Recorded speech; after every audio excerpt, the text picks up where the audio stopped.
Has it ever hurt you? It hurts everyone. Yes, very much so. I think all creative people have self-doubt. If most critics knew how much it hurt the people that made the things that they are writing about, they would second guess the way they write these things. Like, it's devastating. Any opening weekend, honestly, and any time I have a thing coming out, it sucks. You use the word doubt yourself there. What's your journey been with self-doubt? People would obviously look at you and assume that you have zero self-doubt because you've been so successful at what you've done. I think all creative people and people who have creative pursuits in their life have self-doubt. Like, it's impossible to put yourself out there, I think, from my experience and from meeting all the creative people I've met in my life, from people who, it's their first day on set, and they have one line, to Steven Spielberg. They all have self-doubt. They're all worried people won't like what they're doing, that people are going to think it's stupid, that they're going to think they're stupid for wanting to do it, that they're going to just reject it and by proxy reject them. That is from my experience pretty constant across the board for all creative types who genuinely care about what they do. I'm sure there are some people who technically are maybe actors or something and do not have any of that, but they're probably not very good and don't care that much about what they do. You know what I mean? Mm-hmm. But in general, from my experience, I would say that applies to creative people, is self-doubt. And for me, it comes in waves. You make a thing everyone likes, gets a little better. You make a thing everyone fucking hates, it gets a little worse. And that's a part of also doing what I do, is you get it's funny. I was saying to someone I work with the other day, I'm at the point, it's funny in my career where not a lot of people are in a position to yell at me in my job, but the New York Times will publish an entire article saying I suck at my job. And so that's the trade-off, is I've worked my way up to not having to deal with that much personal conflict and face-to-face conflict, but I will have a cultural institution tell everyone that I suck, And so that's kind of that will add self-doubt, things like that, and so it's for me. It's for me something that's present, but I try not to let it stop me from doing the things that I think are interesting and the things that I think I would enjoy watching. Has it ever hurt you? Oh yeah. I mean, what self-doubt? I'd say a lack of self-doubt has maybe hurt me at times. I mean, the criticism, someone. Oh yeah, of course it hurts everyone. Yes, very much so. I think if most critics knew how much it hurt the people that made the things that they are writing about, they would second guess the way they write these things. It's devastating. It takes years. I know people who never recover from it. Honestly, decades of being hurt by, because it's very personal. It is personal. And so it is devastating when you are being institutionally told that your personal expression was bad. That is devastating, and something that people carry with them literally their entire lives. And I get why. It fucking sucks.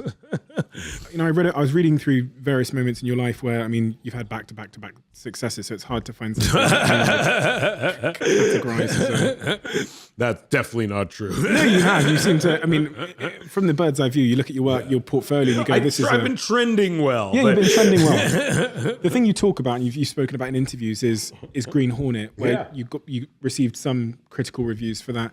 Can you zoom me, if I was a fly on the wall in one of those moments where you've received, that feedback is coming in and it's coming in, critically, what would I see if I was a fly on the wall in your home? Do you stay in your bed? Do you what's the human impact it has on you?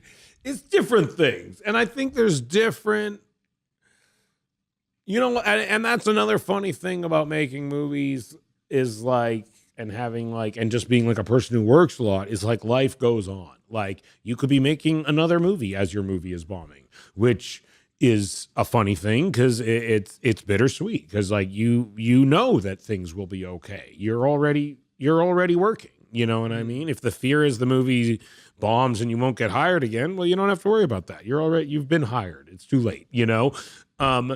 But it's an emotional conundrum at times, just dealing with that and navigating that, you know.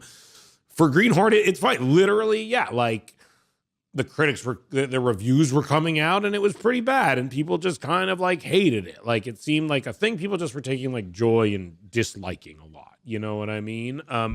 But it opened to like $35 million, which was like, I think at the time, the biggest opening weekend I'd ever been associated with in any capacity. And so it was also like, it did pretty well. And it was a funny thing where it really didn't, that one, and that's what's nice sometimes is like, you do get, you know, you can grasp for some sense of success at times, you know, but I honestly think things like The Interview were more like painful as far as like people really taking joy and talking shit about it and really kind of questioning, you know, the types of people that would want to make a movie like that in general. Like, I think, yeah, that felt far more personal. I think Green Hornet felt like I just had fallen victim to like, which was true. Like, you know, a big fancy thing, which was like a super, and we were just kind of like also like ahead of the curve a little bit too much, I think, as well to some degree. Like we were early on that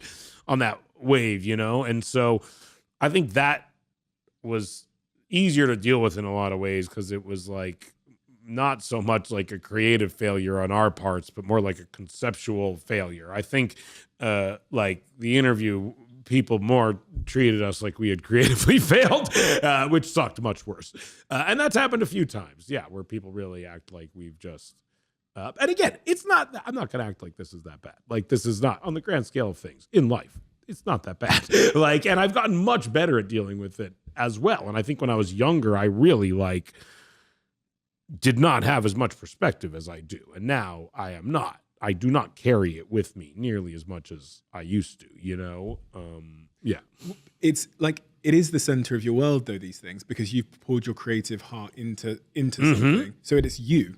It's yes. It's like, it feels like a personal rejection. It's like very much attached to yourself. Oh yeah. It feels like a very personal rejection. And it doesn't feel like constructive. It feels what's the human impact there? What's like the human? Yeah. I don't know. Sometimes you try different things. Sometimes you go out to dinner where you just try to forget about it. Sometimes you sit there and watch movies. Sometimes you're literally just like sitting on the couch, fucking pissed and devastated. I've had different approaches.